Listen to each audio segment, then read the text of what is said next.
सोमा यादव जी, प्रिय प्रकाश जी, राधा वल्लभ श्री। राधा वल्लभ श्री हरिवंश। महाराज जी, श्री जी की कृपा एवं आपके सत्संग के प्रभाव से हमें भगवत प्राप्ति की इच्छा जागृत हो गई है। यद्यपि हम पति पत्नी संतान उत्पत्ति में सक्षम हैं, परंतु हमारा लक्ष्य सिर्फ भगवत प्राप्ति की राह पर चलना है, अर्थात हम संतान उत्पन्न नहीं करना चाहते। गुरुजी, हमने सुना है कि गृहस्थ जीवन में संतान उत्पत्ति अनिवार्य है। महाराज जी, हमारा मार्गदर्शन करें कि हम क्या करें। अभी हम भगवत प्राप्ति करना चाहते हैं। तो संतान उत्पत्ति क्रिया भगवत प्राप्ति में कोई बाधक नहीं है, उसे भगवान के ऊपर छोड़ दो। तुम्हारे प्रारब्ध में होगा तो हो जाएगी। तुम संकल्प क्यों करते हो कि मैं करूंगा या नहीं करूंगा? दोनों फंसने वाली बातें हैं। नहीं करूंगा तो उतने ही बाधक है, करूंगा उतने बाधक है। तो इस संकल्प को भगवान के ऊपर छोड़ दीजिए। उनकी इच्छा होगी, संतान का संयोग होगा तो तुम्हारे ना चाहने पर भी हो जाएगा, और अगर नहीं है तो प्रयास करके देख लो, नहीं होगा तो वो तो ऊपर छोड़ दो। अब हमारा लक्ष्य है भगवत प्राप्ति। अब कैसे होगी इस बात को केवल समझना है। पत्नी में, परिवार में, सब में प्रभु बैठे हुए हैं।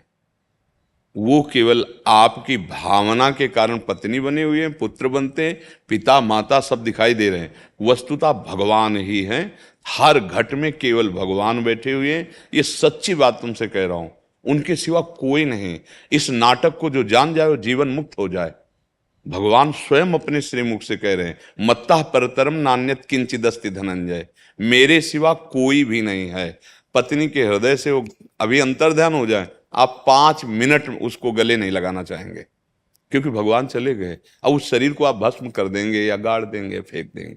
हम सब अनजाने में भगवान से ही प्रेम करते हैं। बस भगवत प्राप्ति इसी भाव से होती है। हम समझते हैं केवल माला चलाना भजन है, हम समझते हैं आरती करना केवल भजन है। ये भजन के अंग हैं, संपूर्ण भजन है। अंदर से भगवत आश्रय, सब में भगवत भाव, और जोई जोई प्यारो करे सोई मोई भावे। मेरे प्रभु जैसे विधान में मुझे रख रहे हैं, मैं संतुष्ट हूं, और अंदर अंदर उनका चिंतन चल रहा है, नाम जब चल रहा है, इसी से भगवत प्राप्ति हो जाती है। ऐसा नहीं कि नरसिंह मेहता जी के संतान नहीं थी क्या? चरित्र नहीं सुना नरसिंह मेहता जी के? पुत्री थी, पुत्र थे, क्या वो भगवत प्राप्त महापुरुष नहीं? अरे सेवक की भांति भगवान खड़े रहते थे, जहां पुकारते तो सेवक की भांति। ऐसे महान प्रेमी नरसिंह मेहता जी। ये मन में जो बात आ गई आपके, ना हो, मान लो प्रयासरत रहे, नहीं हुआ है तो हमें उदास नहीं होना है। जो पुत्र के संयोग से हमारी कुल परंपरा चलती है, तो हम गोपाल जी को पुत्र मान लेते हैं, भगवान को, और उन्हीं के लिए तो सारे धर्म कर्म हैं, और उनमें चित्त जोड़ देते हैं। अब 21 पीढ़ियां तर जाएंगी आपकी तो बात क्या। जो भगवान को अपना मान ले, ऐसे वो महामहिम है, उनको पुत्र मान लो तो पुत्र बनने के लिए तैयार है, पिता मान लो पिता बनने के लिए तैयार है, उनको दोस्त मान लो तो दोस्त बनने के लिए तैयार है। जिस भाव से भजो, उनको गुरु मान लो, अरे उनको शिष्य मान लो तो शिष्य बनने के लिए। संदीपनी जी के शिष्य बने बैठे हैं ना भगवान श्री कृष्ण, वशिष्ठ जी विश्वामित्र जी के शिष्य बने बैठे हैं ना राम जी।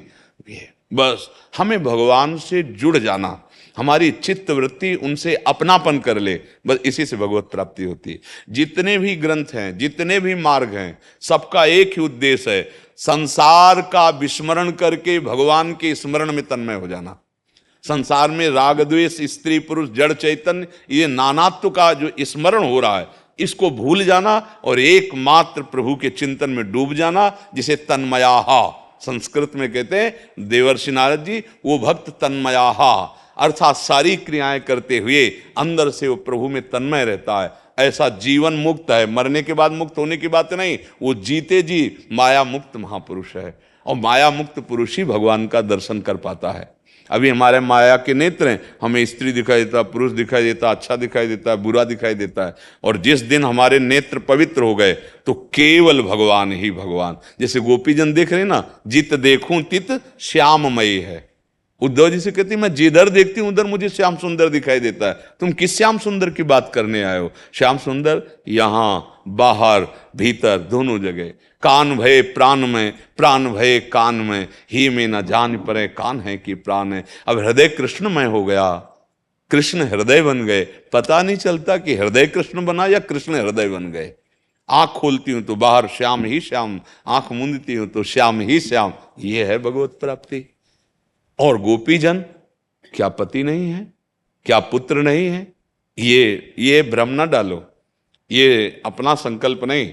अगर प्रभु की इच्छा है तो संतान हो जाएगी, नहीं इच्छा है तो आपकी तो इच्छा है नहीं, तो आपको कोई परेशानी नहीं, आप भगवत मार्ग में चलिए। समझ रहे ना? हाँ, मन को प्रभु में लगाना ही भगवत प्राप्ति है। निरंतर हमारे हृदय में नाम चल रहा है और रूप का ध्यान हो रहा है, यही परम सिद्धावस्था है। नाम और रूप, मुख में नाम चल रहा है, हृदय में गुरु का ध्यान हो रहा है, बढ़िया, इष्ट का ध्यान हो रहा है, यही सिद्धावस्था की तरफ ले जाता है। तो नाम जब करते रहिए और इस बात में मत पड़िए, अपना कोई संकल्प मत रखिए। मान लो आप संकल्प रखिए, दैववश से गर्भ हो गया, अब आप क्या करोगे? जलोगे? गर्भपात करवा दोगे, उसको नष्ट कर दोगे, नरक मिलेगा। अगर ऐसे अपराध बन गए तो नरक मिलेगा। बिल्कुल ऐसे रहो। अर्जुन जी कह रहे मैं युद्ध नहीं करूंगा, भगवान कह रहे करो। बिल्कुल ऐसे रहो, जैसे आदेश मिले, जैसा विधान बनता चला जाए उसे देखते जाओ, उनका विधान मानकर सुखी रहो, अंदर अंदर सुमिरन करते रहो। ठीक है?